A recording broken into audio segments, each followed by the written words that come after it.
front on one in the middle. Yeah, no, it looks stupid. I seen it from right there. Joe, first question on the right. Jalen, you sat up there yesterday. Yeah. We were talking to you about the history of and appreciating the moment. You said you couldn't go there unless you got the outcome that you wanted.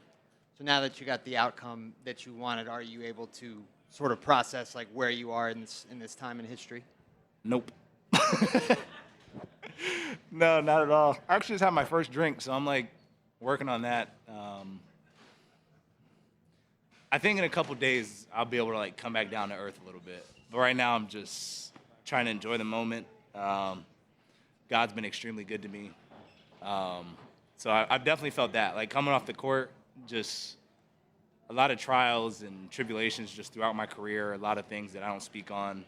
He's been very good to me, so that was the one thing I reflected on so far. And then I had alcohol, so yeah, pushing through that.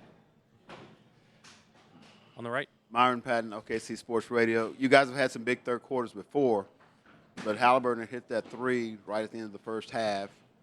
What was said at halftime, considering it was an NBA final? Oh, Nembhard hit the three. Was it Nembhard? Okay, Yeah. Nembhard hit the three, Yeah. But, no, what was the conversation at halftime for you guys to come out and force 7 turnovers, 18 points off of that, and really take control of the game?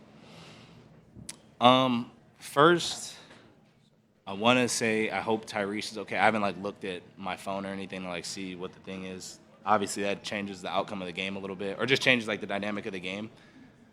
So going into halftime, a lot of it was like not letting up because he's not playing.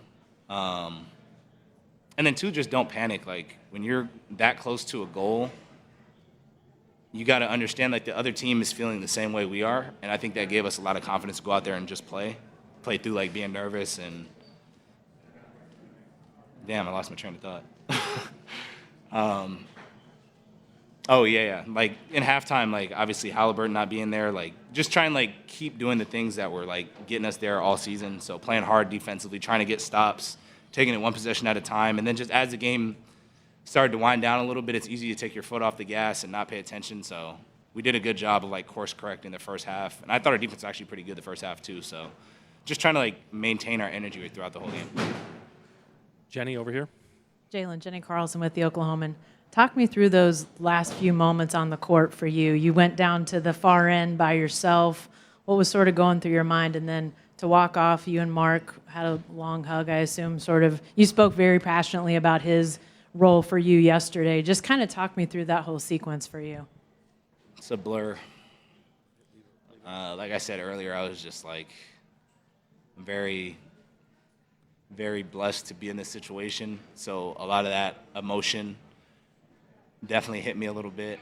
Like I said, there's a lot of stuff that I don't really speak on, like everybody in the room. So it's just a lot of the emotions from that kind of hit me to be able to like push through, and coming from not being known in college to 4 years later being an NBA champion and having like an impact on a championship team is God's gift for sure. So it's been really cool to get that. So that was like a rush of emotion. And then I looked up, I messed up and looked up, and my mom was crying in the stands, and then that made me start tearing up a little bit. So that too kind of was some of the rush of the emotion.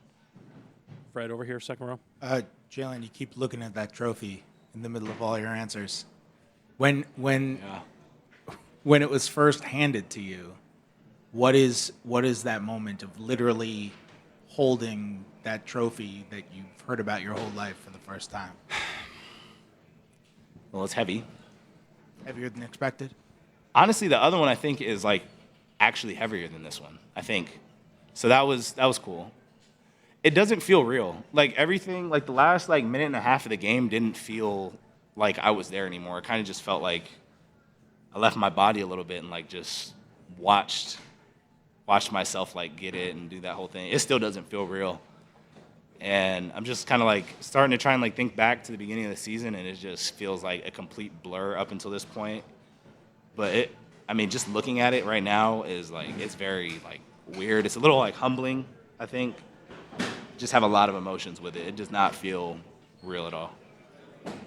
Second row on the right. Justin Martinez, the Oklahoman. Dub, you've always been someone who's prioritized team success. Before tonight, you're one of the few guys on the team who didn't have a championship of some sort at some level. Just sorry to throw that out there, but what does that mean to you now to have something like this after all the individual sacrifices to add to your trophy case? It's a good first one. Yeah, like I said, it's just coming into the NBA, I really wanted to win. Oh, okay. What's up? Isaiah Hartenstein from iHeartMedia. How does it feel to win your first championship? Actually, you know what's crazy? He low-key asked me the same question. Well, I'm asking you again. I didn't get on record. Okay, well, I'll answer for both of you. Okay. Yeah, like you said, like being close a couple times in high school, and then in college we were never close. I thought that was pretty cool. My fault. Like I said, it's surreal. It's a blessing. It's great to be able to win it with idiots like Hart. It's cool.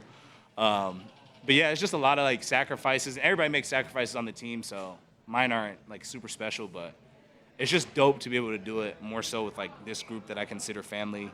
And just like I've been super fortunate to like be around them. And like the way we hit it off my first year as a group is just special, and to like maintain that through 3 years to win with them is something I couldn't have dreamed of, something I didn't think would happen when I first got into NBA. So it's been really cool. Thank you. Thanks, Jalen. Yeah. Oh, I got you. I always answer your last